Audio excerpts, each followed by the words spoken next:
What's going on, YouTube? This is SG1 Sports, and we're about to head into Week 5 of the college football season, and we've got our updated power rankings for the SEC. Didn't really have any changes at the top or the bottom, but it has changed big time in the middle. And let's be honest right now, the SEC is looking terrible. I think there's only 3 good teams in this conference, and I'm an SEC guy, so saying this means a lot. The conference is just not good this year at all. Let's get started now with number 14. Staying the same from last week, it's Missouri. This team has absolutely no defense. The offense, for whatever reason, is struggling.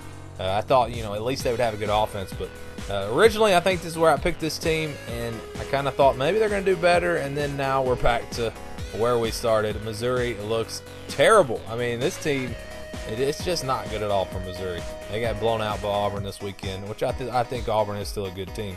Ole Miss at number 13, they haven't moved either. I don't even think they didn't play this weekend, did they? Unless I'm missing something.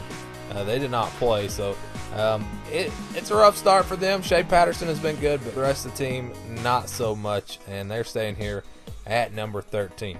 All right, so we're going to keep it going now with number 12, a team that's been a major disappointment, and they blew it this past weekend, Arkansas. This team also has no defense. Where has the defense gone in the SEC? Used to be known for the defense. Now there's hardly anybody playing any defense. And Arkansas is a team that you would expect to at least be able to do that, run the football. But it's just not happening. And Arkansas looks like one of the worst teams there in the SEC. And number 11, the team that took the biggest drop, it's Vanderbilt.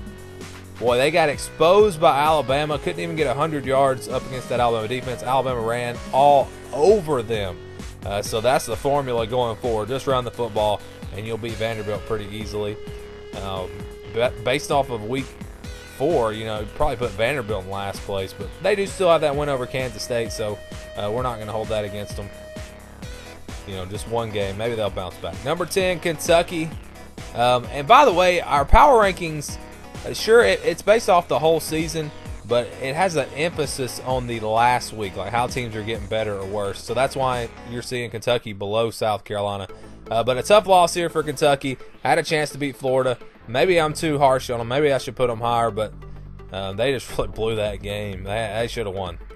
Number 9, Texas A&M. They almost messed up at the end of regulation with bad clock management, but in overtime they're able to get the win. Texas A&M looking pretty good. I mean, they're looking a lot better than how they started the season, and we'll see, if they can keep this up. But again, all these teams, you could really put them pretty much the same because they're all just not very good right now.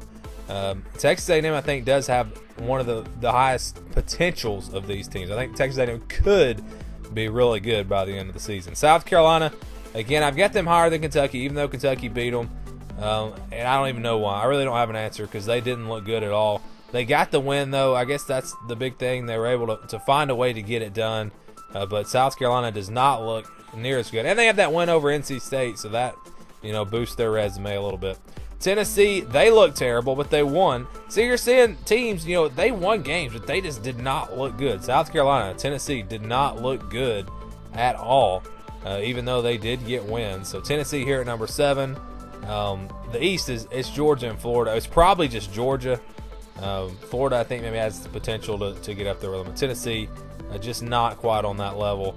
It could be, Butch Jones could be in trouble if they lose some big games. LSU at number 6, they didn't look good against Syracuse. The defense is not good for them. The passing game is just like last year. They can't really get it going. The run game is there for them, but it's just the same story with LSU. And I was against the Ed Orgeron hire from the beginning, and it looks like I may be right. Or maybe they're just too young on defense. I don't know. Mississippi State at number 5. They did get beat pretty bad by Georgia, but I think Georgia's a really good team. It was on the road, and they still have that impressive win over LSU. So I've got them at number 5. Big game between them and Auburn this weekend. The loser of that one is out of it pretty much. I mean, I wouldn't say technically out of it. Mississippi State would be out if they lose. Auburn, with one loss, could still come back, beat Alabama, whatever. But tough loss there for Mississippi State. Florida just keeps finding ways to win games, and sometimes that's what you have to do. I think Florida and USC are very similar. I think USC is a much better team, but the way they're just finding ways to win, and Florida does this. They just kind of limp their way along, find ways to win, beat Georgia, And hey, they're in Atlanta, so we'll see if they do it again this year. I kind of think that they won't. I don't think they're going to beat Georgia this year, like I originally predicted. Auburn at number 3. All the haters been saying how bad Auburn was and everything. Well, did you watch the game against Missouri? I know Missouri is not any good, but they look really good, and they didn't really hardly do anything in the second half. No turnover. Jarrett Stidham, very good for Auburn. The run game, I think, is still not where they need it to be, but if they can beat Mississippi State, I think they've got a pretty easy schedule there in the middle, with the exception of maybe that Texas A&M game. That could be tricky. Georgia at number 2, they look like the top dog in the SEC, the top dog in the East. And they're really looking good right now. We'll see if they can continue. We've seen Georgia do this before, and then they kind of fall apart at some point in the season. But as of now, it looks like Georgia and Alabama are on a collision course to play in the SEC Championship. And speaking of Alabama, they're at number 1. There's no doubt here. They are clearly the best team in the SEC. Now, I still think Auburn might have a chance to beat them at home in that last game of the year. But other than that, I don't see anybody even being close to Alabama. Who on their schedule is going to compete with them? These teams are not good. They don't play Georgia. Who else? I mean, they go on the road at Mississippi State. Maybe that game could be somewhat close. But Alabama is just going to cruise to the Iron Bowl. And even if they lose that game, could we still see, Alabama in the playoffs? If, say, Auburn wins the rest of their games, could we see Auburn and Alabama in the playoffs? That, I don't know. That could get very interesting. But, again, if you're an Alabama fan, you don't even have to watch these games. I'm telling you, they're not going to lose to anybody on their schedule, and they're probably not even going to have a close game until they get to the Auburn game. And that one, if Auburn takes care of business, and they have to get through Georgia, so it's a tougher road for them, but if they can take care of business against the rest of these teams, we could be seeing a huge Iron Bowl at the end of the season. And that's kind of how I thought it would go. That was my preseason predictions.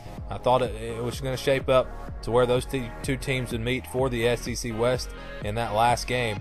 Auburn could still lose a game, say they lose to Georgia, and that game would still be for the SEC West. Now, Auburn would probably be eliminated from playoff contention, but still, that could be a huge game at the end of the year, and I'm really looking forward to it. But first, Auburn has to take care of business. Alabama also has to take care of business, but they're going to. I mean, they're just going to. I would bet. I don't know how much money I'd bet, but I'd pretty much guarantee Alabama will not lose a game before the Iron Bowl. So that's going to do it for this week's episode of our Power Rankings. We'll continue with all the rest of the conferences coming up today and tomorrow. So thanks for watching this video, and stay tuned for more here on the SG1 Sports YouTube channel.